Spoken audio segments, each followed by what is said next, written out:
pertandingan seru di pekan ke-32 Liga Super Indonesia antara Persija Jakarta sebagai tuan rumah yang bermain di Segiri di markasnya Borneo melawan Persib Bandung.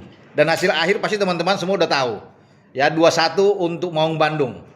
Dan ini yang membuat satu kaki mereka sudah menginjak gelar juara untuk membuat hat-trick. Karena sebelumnya Persib sudah back to back kan di Liga 1 sebelumnya sebelum berganti ke nama Liga Super. Sempat ketinggalan satu gol ya lewat gol pemain Persija asal Maroko, Aladin Ajaray, tapi kemudian dalam 9 menit dibalas oleh Adam Alis yang juga pernah bermain di Borneo di musim 2023-2024 sebelum ke Persib Bandung. Dan tidak berselang lama juga ya dari menit ke-28 ke menit ke-37 Adam Alis kembali mencetak gol membalikan keadaan. Dari tertinggal Persib disamakan ya, ada kesalahan dari Sousa di belakang dan kemudian Adam Alis menerima umpan dari Tom dan bisa membuat gol kedua. Dan ini skor yang bertahan sepanjang laga. Meskipun di babak kedua Persija itu secara sporadis melakukan serangan bergelombang. Ya kalau boleh dibilang nih 2 hari 2 malam mereka menyerang ini. Tapi tidak bisa menembus pertahanan dari Persib Bandung yang digalang dengan luar biasa oleh 2 menara kembar. Federico Barba dan Patricio Matricardi. Ada beberapa pergantian pemain yang dilakukan oleh kedua pelatih, baik Mauricio Sousa di pihak Persija dan Boyan Hodak juga di pihak Persib.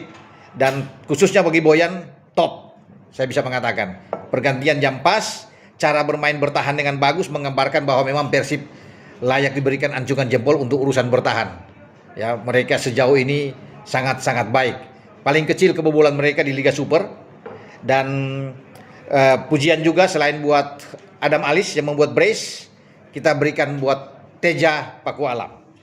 Banyak save yang dilakukan oleh Teja dalam pertandingan ini untuk menggagalkan setiap serangan dan peluang bagi Persija. Ya, dan dia pantas kalau boleh dibilang untuk dilirik kembali oleh pelatih tim nasional John Herman. Masuklah dia untuk dipanggil, paling tidak untuk di Piala AFF, nama Teja Pakualam.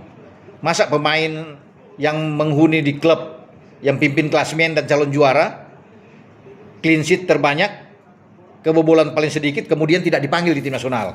Kan agak aneh juga itu. Makanya mungkin siapa tahu John Herman bisa mendengar ini dan bisa memanggil kembali di gelombang kedua saat untuk TC Piala AFF nantinya. Dan sekali lagi saya mengucapkan selamat buat Persib, tentunya untuk para boboto yang di mana-mana melakukan nobar, apalagi di Jawa Barat, yang sudah menantikan kerinduan mereka untuk tim kesayangan mereka bisa menjadi juara. Dan pasti saya bilang 99% mereka bisa mengatasi ini semua karena ada 2 pertandingan sisa lawan PSM dan kembali ke kandang untuk menjamu Persija.